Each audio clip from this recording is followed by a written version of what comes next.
శ్రీమాత్రే నమః. అమ్మతో ప్రయాణానికి స్వాగతం. అందరికీ అమ్మవారి ఆశీస్సులుండాలని మనస్ఫూర్తిగా ఆ తల్లిని వేడుకుంటూ, ఈరోజు జ్యేష్ఠ మాసపు గురువారం. పరమ పవిత్రమైనటువంటి ఈ కథను భక్తి శ్రద్ధలతో ఆలకించండి. ఈ కథ ఒక గొప్ప పతివ్రత యొక్క కథ. మనువు కుమారుడు శర్యాతి. అతని కుమార్తె సుకన్య. ఆమె గొప్ప సౌందర్యవతి. ఒకనాడు శర్యాతి భార్యా బిడ్డలతో రాజధానికి దగ్గరలో ఉన్నటువంటి మానస సరోవరానికి వెళతాడు. దానికి దగ్గరలో ఒక చక్కని వనం ఉంటుంది. అక్కడ భృగు మహర్షి కుమారుడు చవనుడు చాలా కాలంగా తపస్సు చేస్తూ ఉంటాడు.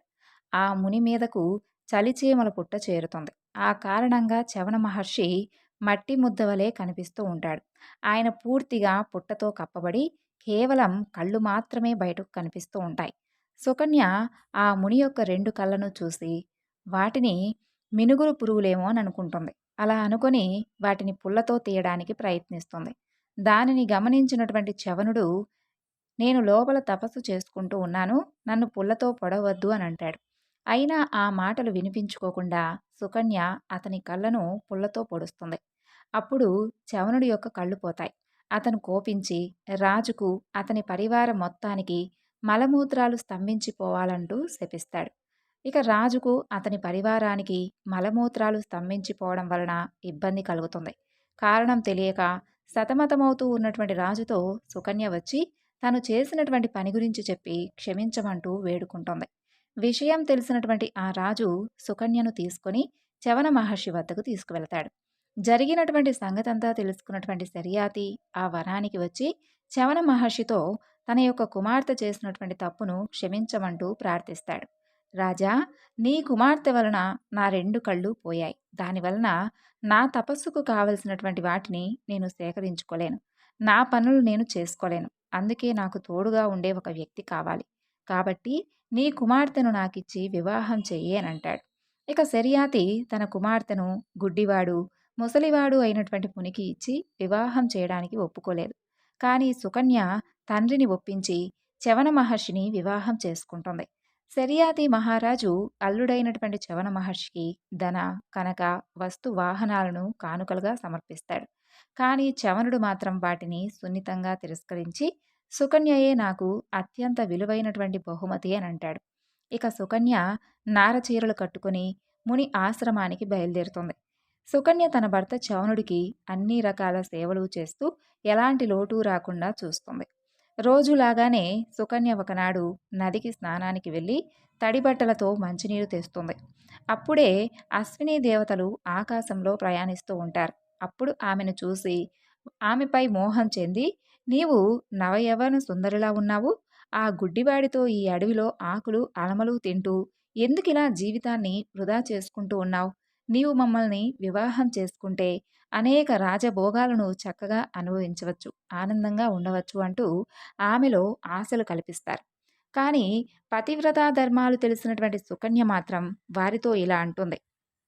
ఓ దేవతలారా, మీరు సాక్షాత్తు సూర్యభగవానుడి పుత్రుడు. ధర్మాధర్మాలు మీకు తెలియనివి కావు. తెలిసి ఈ విధంగా అధర్మంగా ప్రవర్తించడం సరికాదు. మీరు ఇక్కడి నుండి తక్షణం వెళ్ళిపోండి. లేని ఎడల నా శాపానికి గురి కావాల్సి వస్తుంది అని చెబుతుంది. సుకన్య శపిస్తాను అనేసరికి భయపడినటువంటి అశ్విని దేవతలు తెలివిగా తమ తప్పును సరిచేసుకుంటూ, సాధ్వి, నీవు మా పరీక్షలో గెలిచావు. మేము నీ భర్తను మావలే అందమైనటువంటి యువకుడిగా మారుస్తాం. నీవు మా ముగ్గురిలో నీ భర్తను గుర్తుపట్టి నీ పాతివ్రత్యాన్ని లోకానికి చాటు అని అంటారు. ఇక సుకన్య ఆ విషయం గురించి భర్తకు చెబుతుంది. ఆయన అంగీకరించమని అంటాడు. అశ్విని దేవతలు చవన మహర్షితో సహా నదిలో మునుగుతారు. ఒకే రూపురేఖలతో ముగ్గురు యువకులు బయటకు వస్తారు. సుకన్యకు వారిలో తన భర్త ఎవరో అర్థం కాదు. చివరకు ఆ జగన్మాతను ప్రార్థించి తన భర్తను గుర్తుపడుతుంది. అశ్విని దేవతలు చవన మహర్షి దంపతులకు నమస్కరించి వారి లోకాలకు వెళ్ళబోతారు. తనకు అందమైనటువంటి రూపాన్ని ప్రసాదించినటువంటి ఆ అశ్విని దేవతలను ఏదైనా కానీ ఒక వరం కోరుకోమని అంటాడు చవనుడు. అప్పుడు వారు తాము దేవతలమైనప్పటికీ యజ్ఞయాగాదులలో సోమరసాన్ని ఇంద్రుడు ఇవ్వడం లేదని, అందుకు తమకు చాలా బాధగా ఉందని చెబుతారు. అప్పుడు చవన మహర్షి తాను ఇంద్రుడితో చెప్పి వారికి సోమరసాన్ని ఇచ్చే విధంగా చేస్తాను అని అంటాడు. అప్పుడు అశ్విని దేవతలు సంతోషంగా తిరిగి వారి లోకానికి వెళ్ళిపోతారు. శర్యాతి దంపతులు అడవిలో సుకన్య ఎలా ఉందో చూడాలనుకుని చవన మహర్షి ఆశ్రమానికి వచ్చి అక్కడ సుకన్య ఒక అందమైనటువంటి యువకుడితో ఉండడం చూసి ఆమెను సందేహిస్తారు. అప్పుడు ఆమె జరిగినటువంటి సంగతంతా వారికి తెలియజేస్తుంది. అది విని వారు ఎంతో సంతోషిస్తారు. చవన మహర్షి శర్యాతి మహారాజును యాగం చేయమని చెబుతాడు. ఆ యాగానికి ఇంద్రుడితో పాటుగా అశ్విని దేవతలు కూడా వస్తారు. వారికి సోమరసం ఇయ్యవద్దంటూ ఇంద్రుడు చవనుడితో చెబుతాడు. కానీ చవనుడు మాత్రం ఒప్పుకోడు. వారికి సోమరసం ఇచ్చే తీరుతాను అని అంటాడు. అలా వారిద్దరి మధ్య కూడా వాదనలు పెరిగి ఇంద్రుడు తన యొక్క వజ్రాయుధాన్ని చవనుడిపైకి ప్రయోగిస్తాడు. చవనుడు దానిని తీక్షణంగా చూసేసరికి ఆ యొక్క వజ్రాయుధం అలా గాలిలో తేలియాడుతూ ఉంటుంది. తరువాత చవనుడు యజ్ఞం నుండి ముదుడు అనే వాడిని సృష్టిస్తాడు. అతని భయంకర రూపం చూసిన వారందరూ కూడా భయపడతారు. ఆ ముదుడు ఇంద్రుని యొక్క వజ్రాయుధాన్ని నోటితో పట్టుకుని ఇంద్రుడిపైకి యుద్ధానికి వెళతాడు. ఇంద్రుడు భయపడి పారిపోయి బ్రహ్మదేవుణ్ణి శరణు వేడుకుంటాడు. అప్పుడు బ్రహ్మదేవుడు చవనుణ్ణే వేడుకోమని అంటాడు. ఇక చేసేదేమీ లేక ఇంద్రుడు చవనుడి పాదాలపై పడి క్షమించమంటూ ప్రార్థిస్తాడు. అప్పుడు చవనుడు ఆ యొక్క ముదుణ్ణి ముక్కలు చేసి వ్యసనపరులు, మద్యపాన సేవితులు, అహంకారం కలిగిన వారిని ఆశ్రయించి ఉండమని చెబుతాడు ఆ యొక్క ముదుడికి. అశ్విని దేవతలకు సోమరసం ఇప్పిస్తాడు. ఇది పతివ్రత అయినటువంటి సుకన్య చవన మహర్షి యొక్క వృత్తాంతం. ఇప్పుడు పద్మపురాణంలో వివరించబడినటువంటి పరమ విష్ణు భక్తుడు యయాతి గురించి తెలుసుకుందాం. యయాతి అనే అతను పరమ విష్ణు భక్తుడు. వైష్ణవ ధర్మాన్ని దేశ దేశాలలో ప్రచారం చేశాడు. అనేక ప్రాంతాలకు అనేక మందిని పంపించి ప్రజలందరూ కూడా వైష్ణవ ధర్మాన్ని పాటించే విధంగా చేశాడు. అతని పరిపాలనలో ప్రజలందరూ సంతోషంగా జీవించారు. అతని రాజ్యంలో అనావృష్టి కానీ అతివృష్టి కానీ లేనేలేవు. రాజ్యంలో శాంతి సౌభాగ్యాలు వెల్లివిరిశాయి. యయాతి లక్షల సంవత్సరాలు జీవించాడు. అతనికి అపూర్వ శక్తులు ఉండేవి. నిత్య యవనుడు, ఇంద్ర పదవికి అన్ని అర్హతలు ఉన్నవాడు. అది చూసి ఇంద్రుడికి తన యొక్క ఇంద్ర పదవి పోతుందేమో అనేటటువంటి భయం పట్టుకుంటుంది. యయాతిని ఎలాగైనా సరే అప్రతిష్ట పాలు చెయ్యాలనుకుంటాడు. మన్మధుడు రతీదేవులను పిలిపించి యయాతి మనసు శృంగారం వైపు మళ్లించమంటూ చెబుతాడు. అందుకు వారు కూడా సరేననంటారు. ఇక మన్మధుడు మరికొంతమంది గంధర్వులు యయాతిని కలిసి ఒక నాటక ప్రదర్శనకు అనుమతి కోరగా యయాతి అందుకు సరేననంటాడు. నాటక ప్రదర్శనలో రతీదేవిని చూసినటువంటి యయాతి మనసులో కామ వికారం మొదలవుతుంది. అలా యయాతి మనసు విష్ణుభక్తి నుండి మరలుతుంది. ఒకనాడు యయాతి అడవికి వేటకు వెళతాడు. అతనికి 4 కొమ్మలున్నటువంటి ఒక జింక కనిపిస్తుంది. అయితే దానిని వేటాడుతూ అడవిలో చాలా దూరం వెళతాడు. అంతలో అతనికి ఆ అడవిలో ఒక మధురమైనటువంటి గానం వినిపిస్తుంది. ఆ గానం వినిపించగా ఆ దిక్కుగా వెళ్ళగా అతనికి అక్కడ ఒక అందమైనటువంటి స్త్రీ గానం చేస్తూ కనిపిస్తుంది. ఆమె పక్కన ఒక చెలికత్తె కూడా ఉంటుంది. మీరెవరు అంటూ యయాతి వారిని అడుగుతారు. ఆమె అశ్రుబిందుమతి రతికుమార్తె, నేను ఈమె చెలికత్తె విశాలను అని చెబుతుంది. అప్పుడు యయాతి, నేను మహారాజును. ఇక మీ రాకుమారి కనుక అంగీకరిస్తే ఆమెను వివాహం చేసుకోవాలని అనుకుంటున్నాను అంటాడు. అప్పటికే యయాతిలో రాక్షస గురువు శుక్రాచార్యుని యొక్క శాపం వలన వృద్ధాప్య ఛాయలు మొదలవుతాయి. మీరు మీ యొక్క వృద్ధాప్య ఛాయలు పోగొట్టుకుంటే నేను మా రాకుమారి వివాహం చేసుకోవడానికి ఎటువంటి అభ్యంతరము లేదంటూ ఆమె చెలికత్తి విశాల చెబుతుంది. ఇక యయాతి తన యొక్క వృద్ధాప్యం తన చిన్న కొడుకు పురుడికి ఇచ్చి యవ్వనాన్ని పొంది యువకుడవుతాడు. తిరిగి వచ్చి అశ్రుబిందుమతిని వివాహం చేసుకోవడానికి సిద్ధమవుతాడు. అశ్రుబిందుమతిని వివాహం చేసుకోవడానికి వచ్చినటువంటి యయాతితో విశాల, రాజా, ఇప్పటికే నీకు 2 భార్యలు. ఇప్పుడు నీవు మరో వివాహం చేసుకుంటే మా రాకుమారి నీకు 3వ భార్య మాత్రమే అవుతుంది. అది దానికి ఏమాత్రం ఇష్టం లేదు అని చెబుతుంది. ఇక దానికి యయాతి అశ్రుబిందుమతిని నాకు మూడవ భార్య అయినా సరే నేను ఆమెనే వివాహం చేసుకుంటాను. ఆమెను నేను అమితంగా ఇష్టపడుతున్నాను. కాబట్టి ఆమెదే అగ్రస్థానం అని చెబుతాడు. అలా అశ్రుబిందుమతిని ఒప్పించి వివాహం చేసుకుంటాడు. వారిద్దరూ కూడా 20,000 సంవత్సరాలు ఆనందంగా కాపురం చేస్తారు. ఒకనాడు అశ్రుబిందుమతి ఇంద్ర, బ్రహ్మ, శివ, విష్ణు లోకాలను చూడాలని ఉంది అని చెప్పి వేడుకుంటుంది. యయాతి తన యవ్వనాన్ని తన చిన్న కొడుకు పురూరుడికి ఇచ్చి తాను వృద్ధుడిగా మారిపోతాడు. పురుడికి పట్టాభిషేకం చేసి రాజును చేసి తాను స్వర్గానికి వెళ్ళి అక్కడే కొంతకాలం ఉండి తరువాత బ్రహ్మలోకాన్ని, విష్ణులోకాన్ని, శివలోకాలను చేరుకుంటాడు. యయాతి వృత్తాంతం విన్నవారికి శ్రీ మహావిష్ణువు యొక్క సంపూర్ణ అనుగ్రహం కలుగుతుంది. ఎందుకంటే యయాతి పరమ విష్ణు భక్తుడు. ఇప్పుడు నరోత్తముడు గురించి తెలుసుకుందాం. పూర్వం నరోత్తముడు అనే ఒక బ్రాహ్మణుడు ఉండేవాడు. అతను ఘోరమైనటువంటి తపస్సును చేసి దివ్యమైనటువంటి అనేక శక్తులను పొందాడు. కానీ తల్లిదండ్రులను మాత్రం ఎప్పుడూ ఆదరించేవాడు కాదు. అతను ప్రతిదినము కూడా స్నానం చేసిన తరువాత తడి బట్టలను గాలిలో ఉంచేవాడు. ఆ బట్టలు ఎలాంటి ఆధారం లేకుండా గాలిలోనే ఉండేవి. ఇటువంటి శక్తులతో అతను విపరీతమైనటువంటి అహంకారాన్ని పెంచుకున్నాడు. ఒకనాడు ఒక కొంగ ఆకాశంలో ఎగురుతూ అతని ముఖం దగ్గరగా వెళుతుంది. అతను కాస్త భయపడి అంతలోనే తేరుకొని ఆ కొంగ వైపు తీక్షణంగా చూస్తాడు. అంతే, ఆ కొంగ కాలి బూడిదగా మారిపోతుంది. కానీ అప్పటి నుండి అతని శక్తులన్నీ నశించిపోతాయి. గాలిలో ఆరవేసినటువంటి బట్టలు మిగిలిన వారి బట్టల మాదిరిగా నేలపై పడిపోతూ ఉంటాయి. నరోత్తముడు చాలా బాధపడతాడు. అప్పుడు ఆకాశవాణి ఇలా చెబుతుంది: నీవు మూక అనేటటువంటి చండాలుణ్ణి కలుసుకో, అతని ఉపదేశం వలన నీకు మేలు జరుగుతుంది అని చెబుతుంది. ఇక నరోత్తముడు మూకను వెతుకుతూ వెళ్ళి కలుసుకుంటాడు. ఆ సమయంలో మూక తన తల్లిదండ్రులకు సేవ చేస్తూ ఉంటాడు. అతను తల్లిదండ్రులను సేవించడం వలన అద్భుత శక్తులను పొందాడు. అతని ఇల్లు ఏ ఆధారం లేకుండా గాలిలో తేలుతూ ఉంటుంది. ఆ అద్భుతాన్ని చూసినటువంటి నరోత్తముడు ఆశ్చర్యపోతాడు. నీకు ఇన్ని శక్తులు ఎలా వచ్చాయి అని ఆ మూకను అడుగుతాడు. అప్పుడు ఆ మూక, ఇప్పుడు నేను నా తల్లిదండ్రుల సేవ చేసుకోవాలి, కాస్త ఆగు అని అంటాడు. నరోత్తముడు అలా చాలాసేపు నిరీక్షిస్తాడు. అయినా మూక మాత్రం అతనితో మాట్లాడలేదు. ఇంకా ఎంతసేపు నిరీక్షించాలి, త్వరగా చెప్పు అని అంటాడు కోపంగా నరోత్తముడు. నేను నా తల్లిదండ్రులను సేవించిన తరువాతే ఏ పనైనా చేస్తాను. నీ కోపానికి కాలిపోవడానికి నేనేమీ కొంగను కాదు, పో అని అంటాడు. మూక మాటలు విన్నటువంటి నరోత్తముడు ఎంతో ఆశ్చర్యపోతాడు. నీ కోపానికి కాలిపోవడానికి నేనేమీ కొంగను కాను. నీకు ఆలస్యం అవుతుందనుకుంటే పతివ్రత అయినటువంటి భార్యను కలుసుకో అన్నటువంటి మూక మాటలు విని ఆమెను ఎలా కలుసుకోవాలి అని మదన పడుతూ ఉండగా శ్రీ మహావిష్ణువు ఒక బ్రాహ్మణుడి రూపంలో వచ్చి నరోత్తముణ్ణి ఒక పతివ్రత వద్దకు తీసుకుని వెళ్ళి ఆమెను చూపి తాను మాయమవుతాడు. నరోత్తముడు, సాధ్వి, పుణ్యం కావాలంటే ఏం చెయ్యాలో చెప్పమ్మా అని ఆ పతివ్రతను అడుగుతాడు. అప్పుడు ఆ సాధ్వి, అయ్యా, ఇప్పుడు నేను నా భర్త సేవలో ఉన్నాను, కాసేపు ఆగండి లేదా కాసేపు ఆగండి అంటూ బదులిస్తుంది. నరోత్తముడు కోపంతో ఆమెను శపించబోతాడు. అప్పుడామె, నీ శాపానికి నేనేమన్నా భయపడతాననుకున్నావా? అయినా నీ శాపానికి భయపడటానికి నేనేమీ కొంగను కాను. నీవు నిరీక్షించలేకపోతే ధర్మతులాధరుడు అనేటటువంటి వ్యాపారిని కలుసుకో, నీకున్నటువంటి సందేహం తీరుతుంది అని చెబుతుంది. నరోత్తముడు ఆ వ్యాపారిని కలుసుకోవడం ఎలా అని అయోమయంలో పడతాడు. అప్పుడు విష్ణువు మరలా బ్రాహ్మణుడి రూపంలో వచ్చి నరోత్తముణ్ణి మార్గమధ్యంలో కలుసుకుంటాడు. దారిలో నరోత్తముడు, నేను కొంగను శపించానని అసలు ఆ మూకకు ఈ పతివ్రతకు ఎలా తెలిసింది అని ప్రశ్నిస్తాడు.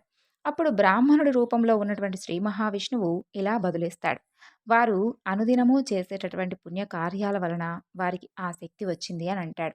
ఇక వారు ధర్మతులాధరుడి దుకాణం వద్దకు చేరుకోగానే బ్రాహ్మణుడి రూపంలో ఉన్నటువంటి విష్ణువు మరలా మాయమైపోతాడు. నరోత్తముడు ధర్మతులాధరుణ్ణి, నేను నా శక్తులన్నీ పోగొట్టుకున్నాను, మరలా ఆ శక్తులు నాకు రావాలంటే నేనేం చెయ్యాలని అడుగుతాడు. అప్పుడు ధర్మతులాధరుడు, క్షమించండి, ఇప్పుడు నేను నా వ్యాపార పనుల్లో తీరిక లేకుండా ఉన్నాను. మీరు కనుక కొద్దిసేపు ఆగితే నా వ్యాపారం పూర్తయిన తర్వాత మీకున్నటువంటి సందేహాలన్నీ కూడా తప్పక తీరుస్తాను. మీకు ఆలస్యం అవుతుందనుకుంటే అడ్రోహకుడు అనేటటువంటి వ్యక్తిని కలుసుకోండి, అతను మీకున్నటువంటి సందేహాలన్నీ తీర్చగలడని చెబుతాడు. ఇక నరోత్తముడు అడ్రోహకుణ్ణి ఎలా కలుసుకోవాలి అని ఆలోచిస్తూ ఉండగా మరలా శ్రీ మహావిష్ణువు బ్రాహ్మణ రూపంలో వచ్చి అతన్ని అడ్రోహకుడు వద్దకు చేర్చి తాను మాయమైపోతాడు.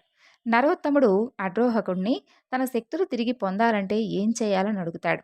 అప్పుడు అడ్రోహకుడు కల్మషం లేనటువంటి వాడు, ఇంద్రియ నిగ్రహం కలవాడు. అతను నరోత్తముడితో, నీ సందేహాలను ఒక్క విష్ణు భక్తుడు మాత్రమే తీర్చగలడు అని చెబుతాడు. బ్రాహ్మణుడి రూపంలో ఉన్నటువంటి విష్ణువు నరోత్తముణ్ణి విష్ణు భక్తుడు ఇంటికి తీసుకొని వెళ్తాడు. అప్పుడు ఆ విష్ణు భక్తుడు నరోత్తముణ్ణి తన యొక్క పూజా మందిరంలోకి తీసుకువెళతాడు. అక్కడ పద్మంపై ఇంతవరకు తనకు సహాయం చేసినటువంటి బ్రాహ్మణుడు కూర్చొని ఉండడం చూసి నరోత్తముడు ఆశ్చర్యపోతాడు. ఆ బ్రాహ్మణుడే శ్రీ మహావిష్ణువు అని తెలుసుకుంటాడు. అప్పుడు విష్ణువు, నరోత్తమ, నీవు నా సన్నిధిని చేరాలి అంటే నీ తల్లిదండ్రులను గౌరవించాలి. ధర్మం, సత్యం, సమభావం, కోరికలపై అదుపు కలవారి ఇంట్లోనే నేనుంటాను. అందుకే నీవు నన్ను చండాలుణ్ణి, ప్రతివ్రత, వ్యాపారి, అడ్రోహకుడు ఇంట్లో చూశావు అని చెబుతాడు. ఇక నరోత్తముడు వాస్తవాన్ని తెలుసుకొని ఇంటికి వెళ్ళి ప్రతిదినమూ కూడా తన తల్లిదండ్రులను సేవించసాగాడు. చివరకు అతను విష్ణు సాయుధ్యాన్ని పొందాడు. ఇది నరోత్తముడి యొక్క వృత్తాంతం. పూర్వం హేమకుండలుడు అనే ఒక వైశ్యుడు ఉండేవాడు. అతను వ్యాపారం చేసి ఎంతో ధనాన్ని కూడబెట్టాడు. ఎన్నో పుణ్యకార్యాలు చేసి 2 కుమారులను కన్నాడు. వారి పేర్లు శ్రీకుండలుడు, వికుండలుడు. హేమకుండలుడు మరణించిన తరువాత శ్రీకుండలుడు, వికుండలుడు ధనాన్ని విచ్చలవిడిగా ఖర్చు పెడుతూ వ్యసనపరులై ఎన్నో పాప కార్యాలను చేసేవారు. చివరకు వారు చనిపోయిన తర్వాత వారి వద్దకు యమభటులు వస్తారు. వారి ఆత్మలను యమలోకానికి తీసుకువెళతారు. యముడు శ్రీకుండలుణ్ణి రౌరవ నరకానికి, వికంఠలుణ్ణి స్వర్గానికి పంపమంటూ ఆజ్ఞాపిస్తాడు. అప్పుడు వికండలుడు ఆశ్చర్యపోతాడు. ఇద్దరము కలిసే అనేక పాపాలు చేశాం కదా, మరి నన్ను మాత్రం స్వర్గానికి ఎలా పంపుతున్నారు? అందుకు కారణం ఏమిటి అంటూ యమధర్మరాజును అడుగుతాడు. అప్పుడు యమధర్మరాజు, వికుండలా, నీవు నీ బ్రాహ్మణ స్నేహితునితో మధురకు వెళ్ళి అక్కడ యమునా నదిలో 2 సార్లు స్నానం చేశావు. మొదటి స్నానంతో నీ పాపాలన్నీ పోయాయి. రెండవ స్నానంతో స్వర్గప్రాప్తి లభించింది అని చెబుతాడు. అప్పుడు వికుండలుడు, నా సోదరుడు కూడా నాతో పాటు స్వర్గానికి రావాలంటే ఇప్పుడు నేనేం చెయ్యాలి అని అడుగుతాడు. అప్పుడు యమధర్మరాజు, అలా అయితే నీ పుణ్యాన్ని అతనికి కాస్త దానం చేయాలి అని చెబుతాడు యముడు. అప్పుడు వికుండలుడు యమునా నదిలో తాను స్నానం చేయగా వచ్చినటువంటి పుణ్యంలో కొంత తన సోదరుడైనటువంటి శ్రీకుండలుడికి దానం చేస్తాడు. తర్వాత ఇద్దరూ కలిసి స్వర్గానికి వెళతారు. కాబట్టి యమునా నదీ స్నానం అంత పవిత్రమైనది. చాలా కాలం క్రితం బహవృచుడు అనే ఒక బ్రాహ్మణుడు ఉండేవాడు. అతని భార్య అహింస. వారికి హరి, కృష్ణ, నరుడు, నారాయణుడు అనే 4 కుమారులు ఉన్నారు. హరి, కృష్ణ తపస్సు చేసుకోవడానికి వెళతారు. నరనారాయణుడు మునీశ్వరులవుతారు. వారు బదరికాశ్రమం హిమాలయాలలో నిర్మించుకుని తపస్సు చేసుకుంటూ ఉంటారు. వారి తపస్సుకు ఒకనాడు ఇంద్రుడు భయపడతాడు. తపోభంగం చేయమంటూ అక్కడకు రంభను పంపిస్తాడు. ఆమెకు తోడుగా మన్మధుడు కూడా వెళ్తాడు. వారు బదరికాశ్రమం చేరగానే అక్కడ ఉన్నటువంటి వాతావరణం పూర్తిగా మారిపోతుంది. ఆ మార్పు చూసినటువంటి నారాయణుడికి ఆశ్చర్యం కలుగుతుంది. అతని కళ్ళు అనంగుడి మీద పడతాయి. నారాయణుడు మదనుణ్ణి పిలిపించి తనతో మాట్లాడమంటాడు. మదనుడు మాట్లాడుతూ ఉండగా నారాయణుడు ఒక పూలగుత్తిని తీసుకొని తన తొడలపై పెట్టి రుద్దసాగాడు. తొడ నుండి ఒక అందమైనటువంటి స్త్రీ జన్మిస్తుంది. అంటే ఊర్వల నుండి జన్మించింది కాబట్టి ఆమె ఊర్వశి అయింది. ఆమె రంభ కంటే కూడా చాలా అందంగా ఉంటుంది. ఆమెను చూసినటువంటి మదనుడు తాను వచ్చినటువంటి పని గురించి మర్చిపోతాడు. ఇక నారాయణుడు మదనునితో ఈ ఊర్వశిని ఇంద్రుడికి బహుమతిగా ఇచ్చి ఆమెను అప్సరసను చేయమని చెబుతాడు. మదనుడు ఇంద్రునితో జరిగినటువంటి సంగతంతా చెబుతాడు.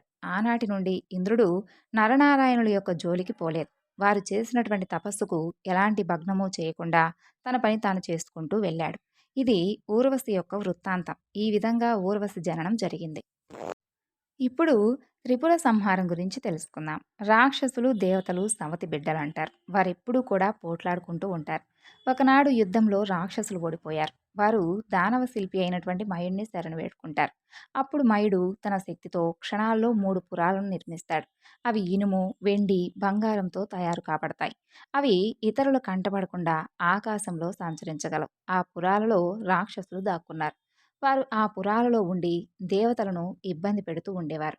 వారి బాధలను తట్టుకోలేక దేవతలు తమ నివాసాలు వదిలి ఒక చోట చేరి ఆలోచించి పరమేశ్వరుని వద్దకు వెళ్ళి తమ బాధ గురించి వెళ్ళబోసుకుంటారు. పరమేశ్వరుడు వారికి ధైర్యం చెప్పి త్రిపురాలపై ఆగ్నేయాస్త్రం ప్రయోగిస్తాడు. ఆ అస్త్రం నుంచి సూర్యకిరణాల వలె అనేక బాణాలు వెలువడి త్రిపురాలను, రాక్షసులను కాల్చివేస్తాయి. కాలిపోతూ ఉన్నటువంటి రాక్షసులను మంత్రతంత్ర శాస్త్రాలలో దిట్టైనటువంటి మయుడు సిద్ధరసం కలిగినటువంటి ఒక బావిలో పడవేస్తాడు.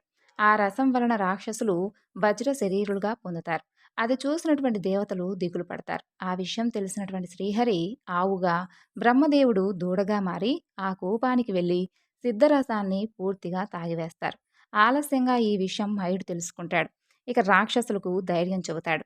శ్రీహరి శివునికి దివ్యాస్త్రం, రథం, సారథి ఇచ్చి రాక్షసులను సంహరించమంటాడు. పరమేశ్వరుడు ఆగ్నేయాస్త్రంతో మధ్యాహ్న సమయంలో ఆ యొక్క త్రిపురాలను కూల్చివేస్తాడు. అది చూసి దేవతలు సంతోషిస్తారు. పరమేశ్వరుని, శ్రీహరిని స్తుతిస్తారు. త్రిపురాసుర సంహార వృత్తాంతం ఎవరైతే వింటారో వారికి పరమేశ్వరానుగ్రహం, అలాగే కేశవానుగ్రహం లభిస్తుందని ప్రతీతి. ఇది త్రిపుర సంహారం యొక్క వృత్తాంతం. ఈరోజు తెలియజేసినటువంటి కథలన్నీ కూడా మీ అందరికీ నచ్చాయి అనుకుంటున్నాను. మరొక చక్కని వివరణతో మరలా కలుసుకుందాం. అంతవరకు నమస్కారం. సర్వం శ్రీ లలితార్పణమస్తు. స్వస్తి.